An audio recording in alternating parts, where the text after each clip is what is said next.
بسم اللہ الرحمن الرحیم۔ میں سب سے پہلے تو آپ سب کو یہاں آنے کا شکریہ ادا کرتا ہوں، اور جو میں تھوڑی مجھے دیر ہوئی اس کی معذرت بھی کرتا ہوں، کیونکہ آج بڑا ہمارا ہیوی شیڈیول تھا۔ سب سے پہلے جی میں اس کمپنی کے اندر جو بات کرنا چاہتا ہوں وہ یہ کہ علماء مشائخ کا بہت بڑا رول پاکستان میں بنانے کا تھا، جو قادری صاحب نے ابھی اپنی تقریر میں کہا، اور وہ ہونا بھی تھا کیونکہ دنیا کی تاریخ میں ایک ہی ملک اسلام کے نام پہ بن رہا تھا، اور جس ملک کا نعرہ پاکستان کا مطلب کیا، لا الہ الا اللہ، تو اس میں جو دینی حلقے تھے انہوں نے تو پوری طرح اس میں مدد کی۔ شاید ایک آدھ ایسے تھے جنہوں نے مخالفت کی، لیکن زیادہ تر سارے نے قائد اعظم کے ساتھ کھڑے ہوئے۔ اور میں یہ بھی کہنا چاہتا ہوں کہ آپ کا آج ایک بہت بڑا رول ہے اس پاکستان کو وہ پاکستان بنانا جس مقصد کے لیے ملک بنا تھا۔ اگر آپ علامہ اقبال ان کی آپ ساری جو ان کا جو فلسفہ پڑھیں تو وہ ان کی جو خواب تھی پاکستان کی، وہ ایک بڑی عظیم خواب تھی، ایک بڑا ذہن تھا، اس کی خواب بھی بڑی تھی، اور جو وہ پاکستان کا تصور تھا وہ ایک زیادہ تر لوگ سمجھتے نہیں ہیں بدقسمتی سے۔ وہ یہ پاکستان کو دیکھنا چاہتے تھے ایک ایسا ملک جو کہ ایک ساری دنیا کے لیے ماڈل بنے گا کہ اصل میں اسلام کیا ہے، کیونکہ مسلمان اسلام سے دور ہوتے گئے۔ اور ایک بہت عظیم مسلمان اسکالر تھے محمد عبدو، تو میں ان کا پڑھ رہا تھا کہ وہ جب آج سے پتہ نہیں 125 سال پہلے وہ جب مغرب گئے اور پھر جب مغرب سے واپس آئے، مصر واپس آئے، تو انہوں نے مغرب میں کہا کہ وہاں اسلام تو نہیں تھا، نہیں وہاں مسلمان تو نہیں تھے، لیکن اسلام بڑا دیکھا، اور جب واپس مصر میں آئے تو کہا مسلمان تو بہت ہیں لیکن اسلام نظر بہت کم آتا ہے۔ مقصد کہنے کا یہ ہے کہ ہم نے اس ملک کو وہ ملک بنانا تھا جو دنیا نے دیکھ کے تو ہمیں متاثر ہونا تھا۔ جس طرح جب مسلمان تاجر گئے انڈونیشیا اور ملیشیا میں تو وہاں کوئی فوج نہیں مسلمانوں کی گئی تھی، ان کے کردار کو دیکھ کے لوگ مسلمان ہونا شروع ہو گئے۔ اور اگر آپ پڑھیں تاریخ کی کتابیں تو جب کروسیڈرز نے جب حملہ کیا مسلمان کی ریاستوں میں آج سے 1000 سال پہلے، تو وہ جو مسلمانوں کے متعلق لکھتے ہیں وہ بھی پڑھنے والی چیزیں ہیں کہ وہ ان کو ایسے متاثر ہوتے تھے، ان کے کیریکٹر سے، ان کی کلچر سے، ہر چیز سے وہ متاثر تھے۔ تو ہم نے اس ملک کو وہ ملک بنانا تھا جس سے دنیا دیکھ کے کہتی کہ یہ دیکھیں یہ پاکستانی، یہ مسلمان آ رہے ہیں۔ اور بدقسمتی سے یہ ہم اس آئیڈیل سے، اس خواب سے کافی دور نکل گئے۔ تو میں اس لیے کہتا ہوں کہ آپ کا بہت بڑا رول ہے اس ملک کو واپس اس راستے پہ لانے کے لیے۔ میں پہلے 2 چیزیں کہہ دوں، کیونکہ میں یہ ضرور ہر جگہ بات کرتا ہوں، لوگ مغرب کو جانتے نہیں ہیں، میں شاید باقی سب لوگوں سے زیادہ بہتر سمجھتا ہوں مغرب کو، اس لیے میں نے ہر فورم کے اوپر بات کی اسلاموفوبیا کی۔ وہ میں آپ کو سمجھانا چاہتا ہوں کہ کیوں مغرب اس چیز کو سمجھ نہیں رہی۔ 2 وجوہات ہیں اس کی۔ ایک کہ دہشت گردی کو انہوں نے اسلام کے ساتھ جوڑ دیا، اسلامک ٹیررزم، اور افسوس سے میں دیکھتا رہا ہوں خاص طور پہ پچھلے 20 سال میں کہ ہمارے مسلمان ملکوں میں اس کا رسپانس نہیں آیا۔ اصولاً ہماری طرح کے لیڈرز کو بتانا چاہیے تھا کہ دہشت گردی کا نہ اسلام سے کوئی تعلق ہے نہ کسی اور اللہ کے دین کا سے تعلق ہے. دین اور دہشت گردی کا کوئی تعلق نہیں ہے. ہر جدھر بھی انسانی معاشرہ ہوتا ہے وہاں ہر انسانی معاشرے میں ایک طرف انتہا پسند ہوتے ہیں, ایک طرف وہ جو اپنے آپ کو لبرل کہتے ہیں, اور ایک طرف زیادہ تر ماڈریٹ لوگ ہوتے ہیں. یہ سارے انسانی معاشرے اسی طرح ہی ہوتے ہیں. تو کبھی بھی کسی یہ کہنا کہ کوئی اسلام ریڈیکل اسلام ہے, انتہا پسند اسلام ہے, اسلام کا اس سے کوئی تعلق نہیں, اور ہم یہ سمجھا نہیں سکے. ابھی بھی وہ کہتے ہیں ریڈیکل اسلام, اسلامک ٹیررزم, اسلامک ایکسٹریمزم, اس کا کوئی اسلام سے تعلق نہیں ہے. لیکن افسوس سے کہنا پڑتا ہے کہ مسلمان لیڈرشپ نے اس کی کبھی بھی وضاحت نہیں کی مغرب میں. اور کیونکہ میں سمجھتا تھا اور مغرب میں دیکھتا تھا تو یہ بگڑتا گیا. آخر میں یہ سٹیج آ گئی کہ وہ یعنی یہ جو خودکش حملے ہوتے ہیں اس کو بھی انہوں نے کہا کہ اسلام کی وجہ سے. تو یہ جو چیز ہم نے پھیلنے دی, ڈس انفارمیشن, اسلام کے خلاف کیمپین, اس کو پہلے تو مسلمان دنیا کی لیڈرشپ نے کاؤنٹر نہیں کیا. اور میں بار بار لوگوں کو سمجھاتا رہا کہ, اور باہر مغرب میں بھی ابھی بھی میں کہتا ہوں کہ خودکش حملے 9/11 سے پہلے جو سب سے زیادہ خودکش حملے کیے تھے وہ ٹیملز نے کیے تھے سری لنکا میں. وہ ہندو تھے لیکن کبھی کسی نے ہندو ٹیررزم نہیں کہا. اور اس سے پہلے جب جاپانیوں نے, جب وہ سیکنڈ ورلڈ وار ہارنے والے تھے, تو انہوں نے بھی جہازوں میں بیٹھ کے خودکش حملے کیے امریکی کشتیوں کے اوپر, لیکن کبھی انہوں نے ان کی دین کے اوپر نہیں کہا کہ جی خودکش حملے کچھ جاپان کی ان کا دین کہتا ہے. تو یہ پہلے تو یہ غلطی ہم نے کی اور یہ پھیلتا گیا. پھر ایک اس سے پہلے غلطی کی, سلمان رشدی نے جب کتاب لکھی سیٹینک ورسز, فتنہ اس نے کیا, اور اسے پتا تھا کہ مسلمان دنیا میں ایک ریاکشن آئے گا, غصہ ہوگا. لیکن مغرب کے اندر اس نے یہ کہا کہ دیکھیں جی, یہ دیکھیں مسلمان یہ بڑے تنگ نظر ہیں, یہ فریڈم آف ایکسپریشن کے خلاف ہیں, اور اس لیے دیکھیں یہ ریئیکٹ کر رہے ہیں, حالانکہ یہ آزادی رائے ہونی چاہیے کہ میں کتاب لکھ رہا ہوں. اسے پتا تھا کہ کیا ریئیکشن آنا ہے کیونکہ وہ مسلمان گھر میں بڑا ہوا تھا. لیکن مغرب میں لوگوں کو نہیں پتا تھا کیونکہ ان کا رویہ دین کا بالکل مختلف ہے جو ہمارے مسلمانوں کا ہے.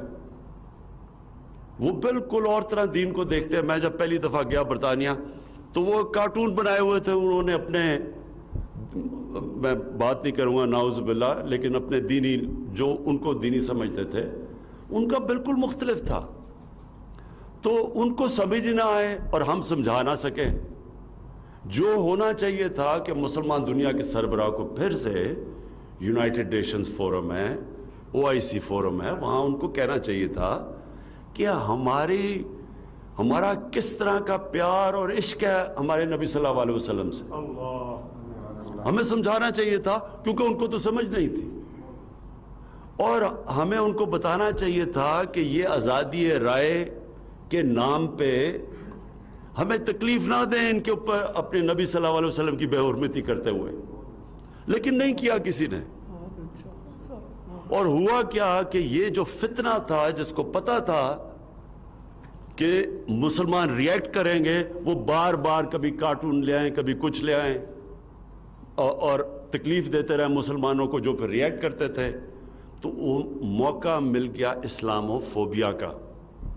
اور مسلمان جو رہتے ہیں, ہمیں تو اس کا اتنا اثر نہیں ہوتا, لیکن آپ کو حیران ہوں گے کہ جو مسلمان رہتے ہیں آج مغربی دنیا میں, بلکہ ہندوستان میں بھی, کتنی مشکلوں کا ان کو سامنا کرنا پڑتا ہے اسلامو فوبیا کی وجہ سے. ہماری عورتیں جب وہ اپنا سر کور کرتی ہیں اور وہ جاتی ہیں پبلک میں تو ان کے اوپر آوازیں لگاتے ہیں, ان کو برا بھلا کہتے ہیں. ہمارے جو دینی لوگ جن داڑیاں رکھ کے جب پبلک میں جاتے ہیں, جو وہ سمجھتے ہیں مسلمان ہیں, ان کو برا بھلا کہتے ہیں. وہ صرف اس وجہ سے.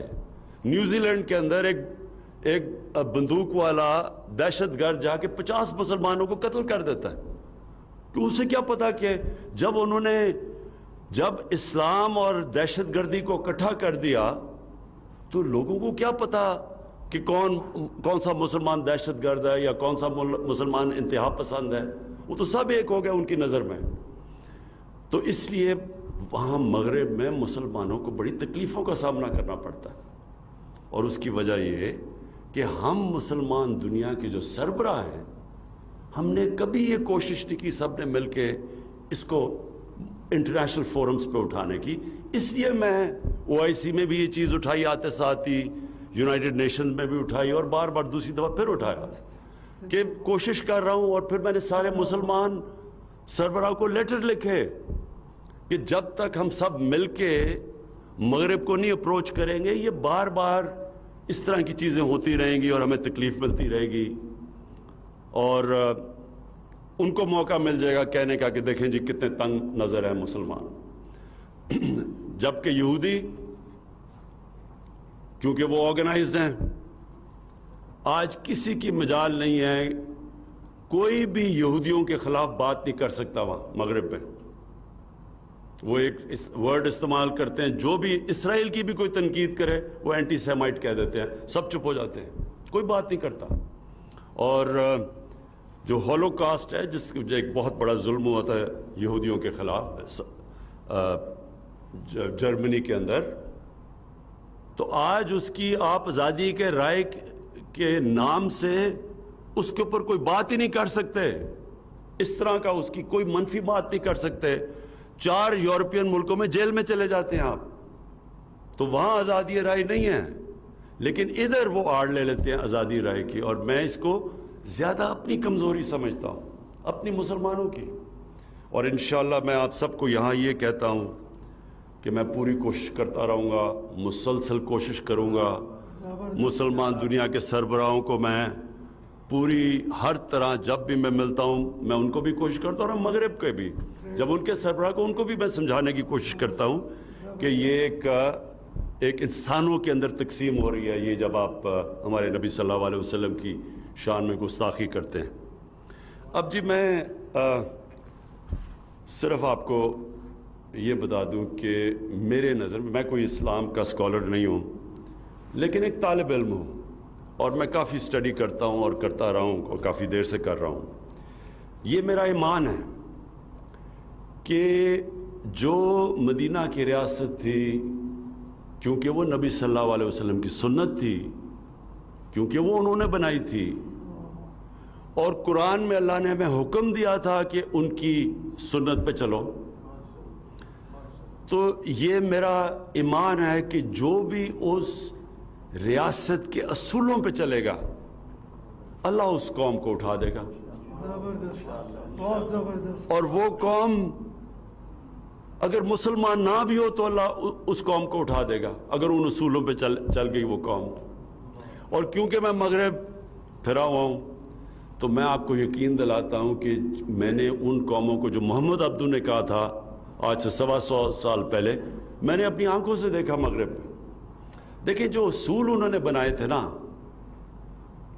وہ اصول آج آپ حیران ہوں گے، وہ یورپ کے اندر اسکینڈینیویا میں خاص طور پہ اگر آپ جائیں تو آپ کو وہ اصول نظر آئیں گے، عملی طور پہ وہ معاشرے وہ امپلیمنٹ کر بیٹھے ہیں۔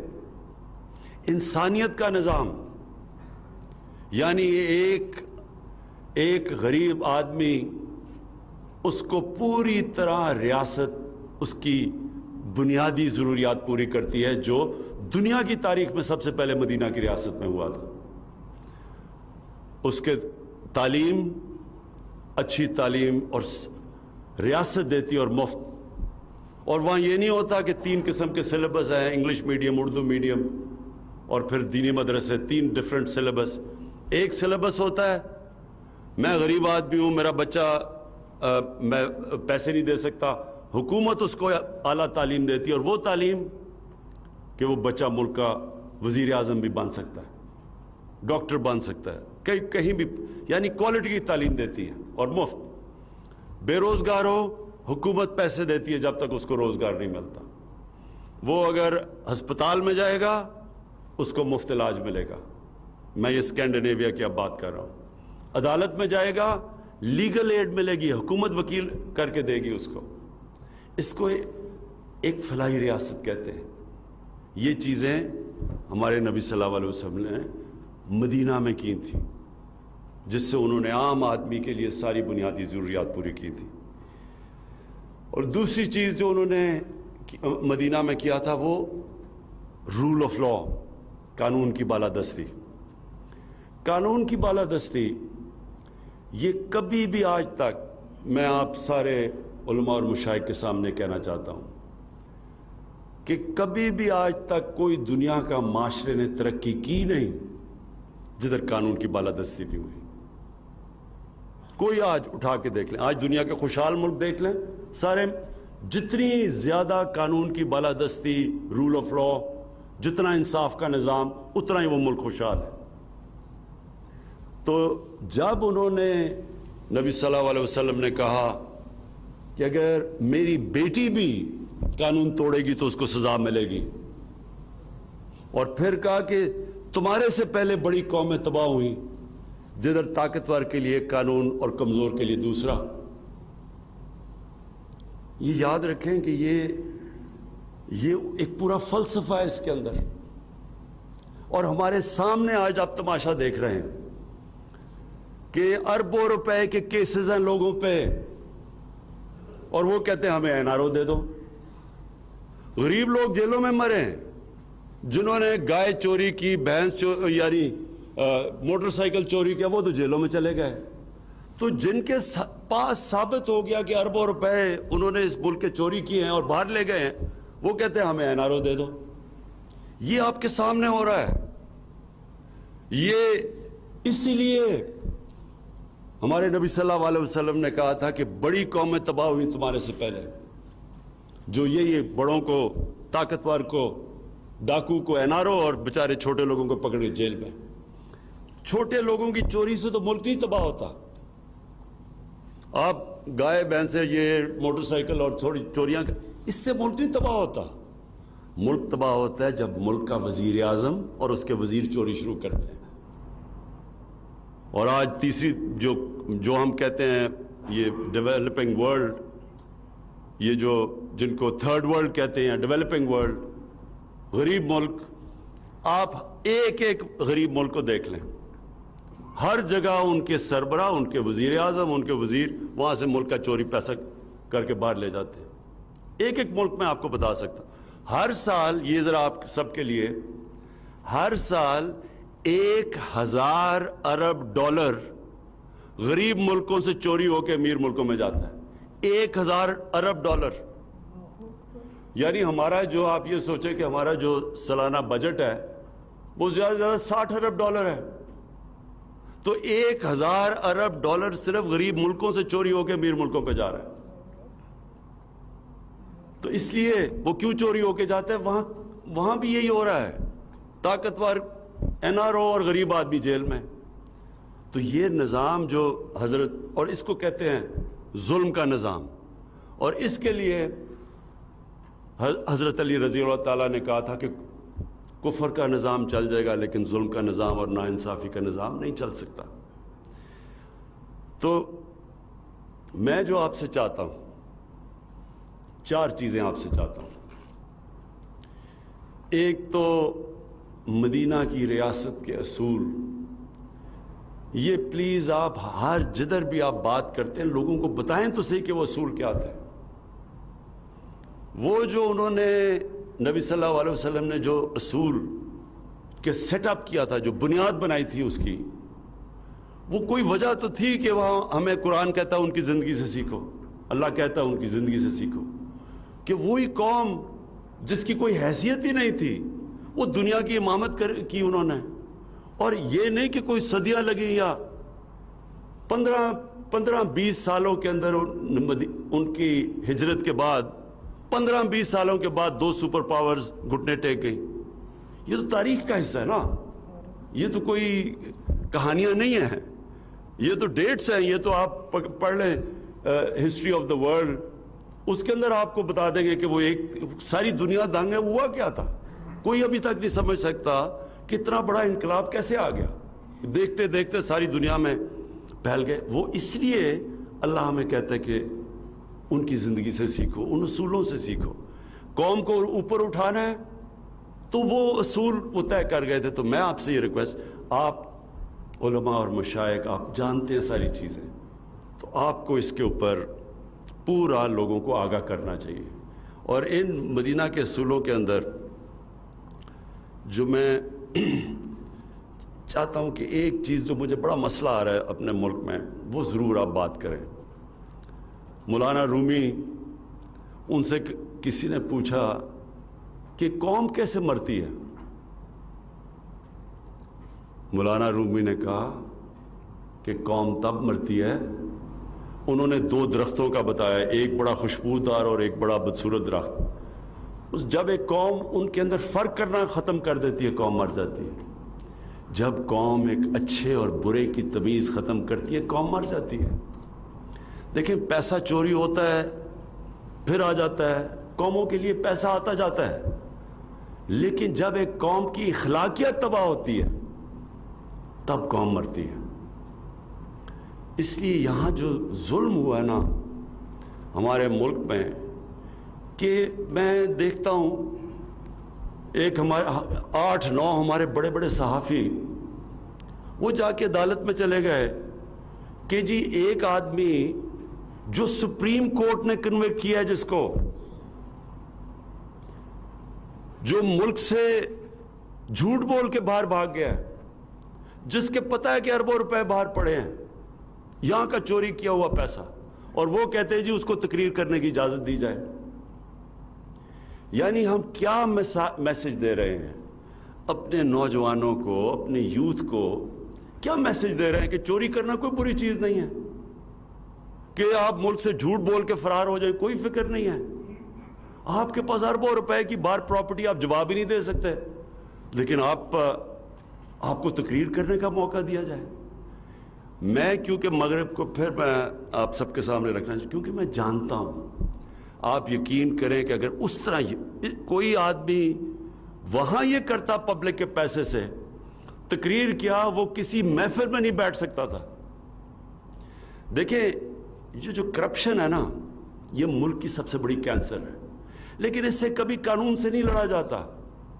ہاں, ہم قانون سے لڑ رہے ہیں, آپ دیکھ رہے ہیں, ہم قانونی کارروائی ہو رہی ہے, لیکن قانون سے پورا معاشرہ لڑتا ہے, کیونکہ معاشرے کا پیسہ چوری ہوا ہوتا ہے.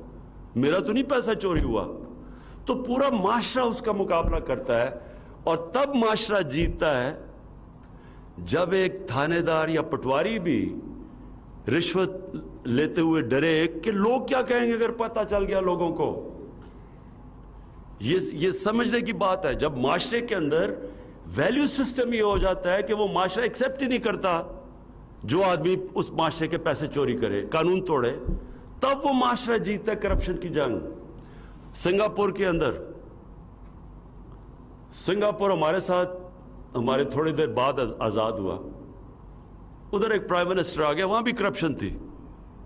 اس نے آ کے, وہ خیر چھوٹا ملک تھا, اس نے آ کے آہستہ آہستہ آہستہ اس کو 5-10 سالوں کے اندر اس نے کرپشن پہ قابو پا لیا. لیکن پھر اس نے ایک اس طرح کی اخلاقیات سنگاپور کو دی کہ 15 سال کے بعد اس کے آنے سے اس کے ایک وزیر نے پیسے چوری کیے, کرپشن کی, وہ پکڑا گیا. وہ اور قریب تھا پرائم منسٹر کے, وہ قریب تھا وزیر. جب وہ پکڑا گیا اور اس نے کہا, اس کو جب سزا ہونی تھی, اس نے خودکشی کر لی. کیوں خودکشی کی؟ اس کو پتا تھا کہ معاشرے میں میری جگہ ہی حیثیت ختم ہو گئی ہے, اب میں نہ میرے رشتہ دار کہیں جا ہی نہیں سکیں گے, معاشرہ میں پوچھے گا نہیں. امریکہ کے اندر ایک برنی میڈوف, ایک نام, اربوں پتی بن گیا, اربوں پتی. اس کے اوپر فلم بھی بنی ہوئی ہے. وہ اس کے سارے بڑے بڑے امریکہ کے بڑے بڑے نام اس کو جانتے تھے, وہ پارٹیز ڈنرز پہ جاتا تھا. اس کے 2 بیٹے تھے اور ایک اور بیوی کے علاوہ 2 بیٹے تھے. وہ پتہ چلا 15-20 سال کے بعد کہ اس نے ایک بہت بڑی کرپشن کی. اب یہ ذرا آپ سنیں کہ کیا فرق ہوتا ہے معاشرے میں، کیسے معاشرہ کرپشن کا مقابلہ کرتا ہے۔ جب پتہ چلا اس کی بیوی نے اس کو طلاق دی، اس کے ایک بیٹے نے خودکشی کر لی، دوسرا بیٹا غم میں چلا گیا کہ جگہ کوئی نہیں ہے، وہ سٹریس کے اندر ہی مر گیا۔ یعنی یہ میں صرف اس کو آپ کو یہ کہہ رہا ہوں کہ اس سے خوف ہوتا ہے لوگوں کو کہ پکڑے گئے تو کیا ہوگا۔ تو ہمارے معاشرے میں بدقسمتی سے کرپٹ لوگ شام کو ٹی وی پہ بیٹھ جاتے ہیں، وہ جا کے ان کو ایسے رکھتے ہیں جیسے کہ پتہ نہیں یہ معاشرے کا حصہ ہے۔ جب آپ یہ لوگوں کو پیغام ہی نہیں دیں گے کہ یہ بری چیز ہے تو قانون بنانے سے تو نہیں کرپشن ختم ہوتی۔ تو میں آپ سے یہ یہاں ہیلپ چاہتا ہوں، کیونکہ اس میں تو بڑا واضح ہے، قرآن میں اللہ کہتا ہے ایک بد کردار آدمی اور ایک نیک آدمی کو ایک ترازو میں تو نہیں، آپ وہ ایک تو نہیں ہے، آپ ان کو ایک طرح تو نہیں ٹریٹ کریں گے۔ جب آپ سزا اور جزا یا اچھے برے کی تمیز ہی نہیں کریں گے تو برائی میں تو پھر کوئی بری چیز نہیں ہے۔ شارٹ کٹ ہے، میں پیسہ بنا، میں کیوں محنت کروں جب میں پیسے بنا سکتا ہوں۔ اچھا جی، دوسری چیز، 4 چیزیں آپ سے چاہ رہا تھا۔ دوسری چیز یہ کہ میں چاہتا ہوں کہ آپ جب بھی بات کریں تو لوگوں کو صفائی کی طرف لگائیں۔ ہم مغرب میں جاتے ہیں، وہاں صاف ستھری جگہ ہوتی ہیں، وہاں جائیں آپ، یعنی ہم کیوں نہیں صاف ہو سکتے؟ ہم کیوں نہیں؟ اس میں کوئی پیسے لگانے کی تو چیز نہیں ہے، یہ تو مائنڈ سیٹ ہے۔ تو میں چاہتا ہوں کہ جدھر بھی جو بھی موقع ملے آپ ضرور، کیونکہ آپ سب کے پاس آواز ہے، لوگوں کو سمجھائیں کہ جب نبی صلی اللہ علیہ وسلم نے کہا تھا کہ آدھا ایمان صفائی ہے تو کسی وجہ سے کہا تھا۔ ہم جو وضو کرتے ہیں یہ سمبولک ہے کہ ہم صاف لوگ ہیں۔ مسجد میں جاتے ہیں کہ اتنے گندے وہ باتھ رومز دیکھ کے وہ کوئی صفائی نہیں، کچھ نہیں، تو ہم اوپر سے اللہ کا نام لے رہے ہیں۔ اور یعنی وہ جو ہمارے نبی صلی اللہ علیہ وسلم نے بنیادی چیز کہ ہم صاف لوگ ہیں، میں وہی پھر آپ کو بتاؤں، میں نے کتاب پڑھا تھا کروسیڈرز کی، یہ جب پہلی دفعہ یورپ سے لوگ آئے اور جو مسلمانوں سے ٹاکرا ہوا ان کا، جب انہوں نے جروسلم کے اوپر واردات کی، تو وہ جو مسلمان کے اکاؤنٹ پڑھے وہ کہتے تھے کہ یہ نہاتے نہیں ہیں، ان سے بو آتی ہے، یہ ایسے، اور وہ کہتے تھے یہ بڑے صاف لوگ ہیں۔ حمام پہلی دفعہ انہوں نے زندگی میں دیکھے تھے جب وہ پہلی دفعہ آئے، تو یورپ میں تو تھا ہی نہیں ایسا۔ تو میں اب وہ الٹا ہو گیا، وہاں صفائی ہے اور ہمارا حالات برے ہیں۔ تو میں یہ دوسری چیز آپ سب سے چاہتا ہوں کہ معاشرے کے لیے، یوتھ کے لیے ضرور بات کریں صفائی کی۔ اور پھر سب سے امپورٹنٹ چیز دیکھیں، نبی صلی اللہ علیہ وسلم نے کسی نے ان سے ایک دفعہ پوچھا، ایک قریش کا آدمی، اس نے کہا جی میں اب 60 سال کا ہوں، میں عادتیں نہیں بدل سکتا، میرا سارا قبیلہ مسلمان ہو رہا ہے تو مجھے بھی ہونا پڑ رہا ہے، تو اب میں عادتیں نہیں بڑھ سکتا، مجھے ایک چیز بتاؤ مسلمان ہونے کی کہ میں عادتیں بھی رکھوں اور مسلمان بھی ہو جاؤں۔ انہوں نے کہا سچ بولا کرو۔ دیکھیں میں آپ سب سے کہتا ہوں کہ اس کے اوپر پلیز زور دیں، سچائی پہ، یوتھ پہ، بچوں پہ، سب پہ، جدھر بات کریں آپ کی پھر سے میں کہتا ہوں آواز ہے۔ یہ جو ہماری، کیونکہ پھر سے میں کانٹراسٹ بتا رہا ہوں، آپ یقین کریں جن ملکوں کو ہم کافر کہتے ہیں وہ بڑے سچے لوگ ہیں، اخبار پڑھا ہوتا ہے، ویسے کوئی بھی نہیں ہوتا وہاں، وہ پیسے ڈالتے ہیں، پیسے رکھتے ہیں اور اخبار اٹھا لیتے ہیں، وہاں تو کوئی پوچھنے والا نہیں ہے۔ ایک سچائی کا ایک پورا ایک ہمیں جہاد کرنی پڑے گی، کیونکہ بدقسمتی سے وہاں بھی ہمارے میں مجھے کئی دفعہ بڑا افسوس ہوتا ہے کہ ہمارے میں یہ ویلیو جو اتنا بڑا اسلام کا ویلیو ہے، سچ، یہ بھی ہم دور چلے گئے اس سے۔ اور آخر میں جو آپ سے بات کہنا چاہتا ہوں وہ یہ کہ جی لوگوں کو ہمیشہ اتحاد، یونٹی کی بات کریں۔ نبی صلی اللہ علیہ وسلم نے کیا کیا تھا؟ وہی مسلمان قبیلے تھے، بٹے ہوئے تھے، آپس میں لڑتے تھے، ان کی سب سے بڑی اچیومنٹ کیا تھی؟ انہوں نے ان سب قبیلوں کو اکٹھا کر دیا اور ایک قوم بنا دیا۔ ہمارے اندر یہ جو ڈویژنز ہیں، آپس میں ہم اختلاف ہوتا ہے تو وہ بندوقیں اٹھا لیتے ہیں، کوئی کچھ کرتا ہے، کوئی دوسرے کو کافر کہہ دیتا ہے۔ ویسے بھی معاشرے کے اندر یہ جو ہم آپس میں تقسیم کیے ہوئے ہوتے ہیں، یہ بہت بڑی رکاوٹ ہے ہمیں ایک عظیم قوم بننے میں۔ اور یہ ہے بھی نبی صلی اللہ علیہ وسلم کی سنت کہ لوگوں کو یونائٹ کرنا. رحمت العالمین تھے, سب انسانوں کے لیے رحمت بن کے آئے تھے. وہ تو بلکہ انسانوں کے لیے, صرف مسلمانوں کے لیے نہیں, انسانوں کے لیے رحمت بن کے آئے تھے. تو یہ جو یونائٹ کرنا ہے یہ بہت بڑی ان کی سنت ہے. اور یہ پھر آپ سب کی بڑی ذمہ داری ہے کہ کیونکہ آپ کی آواز ہے, میں یہ امید رکھتا ہوں کہ آپ یہ جو یونائٹ کر کے اس ملک کو مضبوط کرنا. اور میں یقین آپ کو دلوا دوں, اللہ نے اس ملک کو کیا کیا نعمتیں سے نہیں بخشا. جب سے میں پرائم منسٹر بنا ہوں مجھے اور سمجھ آتی رہی ہے کہ اللہ نے اس کو یہ کیا کیا ہمیں بخشا ہوا ہے. اور ہماری بدقسمتی یہ ہے کہ ہمارے میں کیریکٹر نہیں تھا کہ اس ملک کو وہ قوم بنانا جو کہ بننا چاہیے تھا. تو یہ ایک جب ہم مدینہ کی ریاست کی بات کرتے ہیں, ایک جدوجہد کی ہم آغاز کرتے ہیں. یہ کوئی ایک سوئچ آن آف سے ریاست نہیں بنتی, یہ کیریکٹر بلڈنگ کی بات ہے. یہ ایک قوم جب ایک سچائی کی طرف جاتی ہے, اپنا کیریکٹر اٹھاتی ہے, اپنا ذہن چینج کرتی ہے, مائنڈ سیٹ بدلتی ہے, اپنے اندر ایک ایمان رکھتی ہے کہ ہم لا الہ الا اللہ, اللہ کے سوا کوئی خدا نہیں, کسی جھوٹے خدا کے سامنے نہیں جھکتے. اور سب سے بڑے یہ جو جھوٹے خدا ہیں یہ پیسہ ہے کیا, یہ جو لالچ ہے پیسے کی, یہ سب سے زیادہ بڑا بت ہے جس کی پوجا کرتے ہیں ہم. اور وہ جو پیسہ بنا لے پھر وہ جتنا مرضی بد کردار آدمی ہو اس کو معاشرہ سمجھتا ہے کہ وہ کوئی بہت بڑی چیز ہے. تو ایک میں انقلاب کی بات کر رہا ہوں, ذہنی انقلاب کی.